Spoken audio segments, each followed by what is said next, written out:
Bhojpuri संगनी channel में आप सबके हार्दिक स्वागत बा। टेबुल के नारी बड़ी दूर रे सवरिया, टेबुल के नारी बड़ी दूर रे सवरिया, दूर रे सवरिया, दूर रे सवरिया, दूर रे सवरिया, दूर रे सवरिया, लगत पयजनिया में धूल रे सवरिया,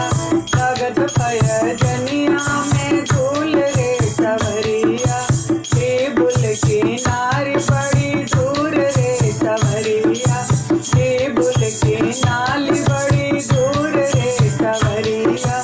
ओहे टेबुल की नाली पानी भरे गई, ओहे टेबुल की नाली पानी भरे गई,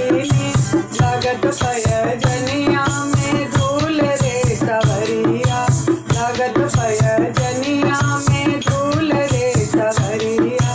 देतन ससुर हो अपनी रूमलिया, देतन ससुर हो अपनी रूमलिया, कोचत पयजनिया के धूल रे सवरिया, कोचत पयजनिया के धूल रे सवरिया, यही रे पतोहिया के लाजो न लागे, यही रे पतोहिया लाजो न लागे, मांगत ससुर से रुमाल रे सवरिया, मांगत ससुर से रुमाल रे सवरिया, लागत पयजनिया में धूल रे सवरिया,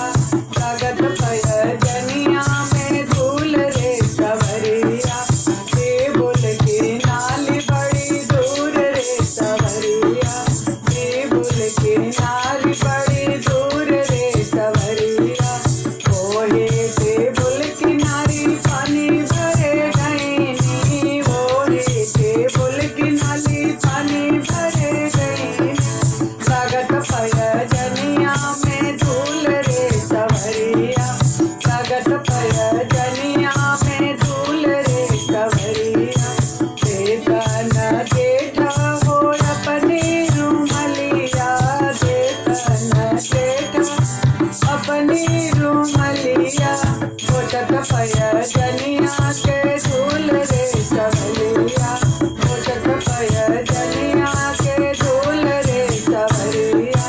तेरी बहू रानी के लाजो न लागे, तेरी बहू रानी, तेरी बहू रानी के लाजो न लागे, मांगत जेठ से रुमाल रे सवरिया, मांगत जेठ से रुमाल रे सवरिया, लागत पयजनिया में धूल रे सवरिया, लागत पयजनिया में धूल रे सवरिया, धूल रे सवरिया, धूल रे सवरिया,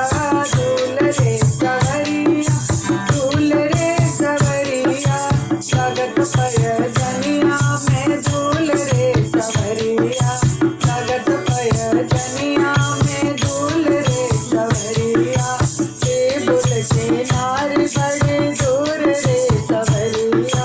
टेबुल के नारी बड़े दूर रे सवरिया, टेबुल के नारी बड़ी दूर रे सवरिया। आप सबके झूमर कैसा लगल? अगर नीक लगल तो आप सब्सक्राइब करी और अपने दोस्तन में शेयर जरूर करी। धन्यवाद।